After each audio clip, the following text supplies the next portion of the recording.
Dear reader, my name is Maxwell George. I'm a 17-year-old student in my final year at the Academy of Truth. I live in the community known as Airstrip 7. I now understand that years ago this place was once called O'Brienville, but to say that out loud now will result in adjustment or worse. There's a strict protocol and I'm being watched all the time. While I never questioned this before, the diary changed everything. I mean, everything. But I'm getting ahead of myself. Let me explain. In my state of Oceania, Big Brother is the supreme leader of INGSOC, short for English Socialism. INGSOC is the sole party that governs us. My school, the Academy of Truth, trains people destined to join the party and work for the Ministry of Truth. Those who work in the ministry are the stewards of information for all. I'm constantly reminded how privileged I am to serve in this role. The grounds of the Academy are heavy and gray, much like the curriculum we're taught. My life at the Academy has always been regimented. I wake up, get dressed in the Academy attire, the blues as we call them. The telescreen blasts the latest news on world events, and while I can lower the volume and brightness, I can never turn it off. The telescreen transmits and receives simultaneously, so I'm always being watched.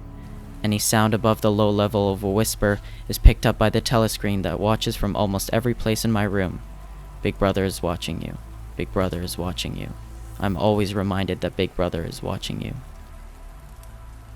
When the clock strikes 800, I report to the luminary, or teacher as they may have been called, in Classroom 101.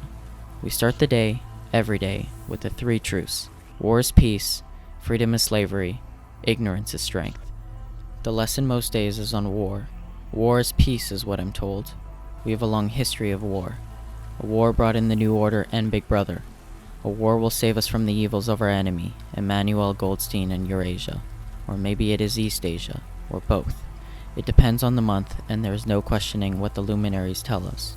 Even though the correct answer last month may be incorrect this month, it does not matter, as ignorance is strength, after all. Free thought does not exist in the Academy. Freedom is slavery, and we are trained to believe what we are told.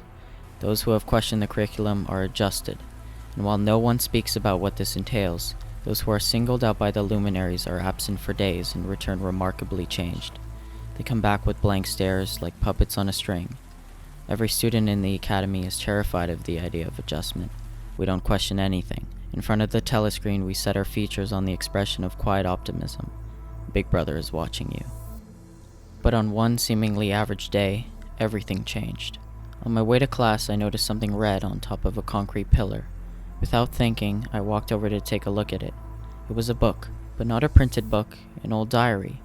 I paused for a minute to understand what I had found, and to my terror, saw that one page had been marked with 4 words, repeated over and over. Down with Big Brother, down with Big Brother, down with Big Brother, down with Big Brother, down with Big Brother. I shut the book immediately and put it in my bag, not because I wanted to keep it, but because I just wanted to put it out of sight. I looked around in fear in case I'd been seen. I then closed my eyes and held my breath to see whether the thought police would arrive. Surely, even reading those words was a thought crime. But nothing happened, and after I composed myself, I walked to class as if nothing happened. In my head, though, I was both curious and terrified. My brain was overloaded with questions about where the book came from and what other things it might reveal. When I returned to my dormitory, I worked to determine whether there was a place in my room where I could avoid the gaze of the telescreen. I found that when I sat in the corner of my room beside the telescreen, I could obscure the fact that I was reading the diary. It was a risk, but my curiosity got the best of me. I moved the chair and shut the blinds. My heart raced. Opening the book felt like opening a treasure chest. The first entry was dated April 4th, 1984, and because dates are irrelevant to the party, it was hard to determine how old the book actually was. I guessed it was around 20 years old. The writing had clearly come from someone who despised Big Brother and the party. Perhaps it was written by Goldstein or one of his allies.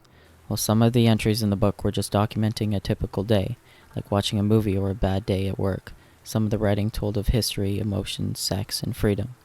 The book read, "Freedom is the freedom to say that 2 + 2 = 4. It was all so new. The book was the physical manifestation of rebellion. It contained things I could not even imagine thinking about before. I couldn't stop thinking about it. I started to wonder why the author would have risked everything to write his own thoughts down. I also wondered what had happened to him, hopeful that perhaps he had escaped to leave Big Brother's gaze and join Goldstein's movement. With my newfound knowledge and understanding, I wanted to do the same. I made the decision to continue where he left off, to create a record of my life and how I see things. This brings me to you, reading my first diary entry. We all need the freedom to say that 2 plus 2 equals 4. War is not peace, freedom is not slavery, ignorance is not strength. Down with Big Brother, down with Big Brother, down with Big Brother, down with Big Brother, down with Big Brother, down.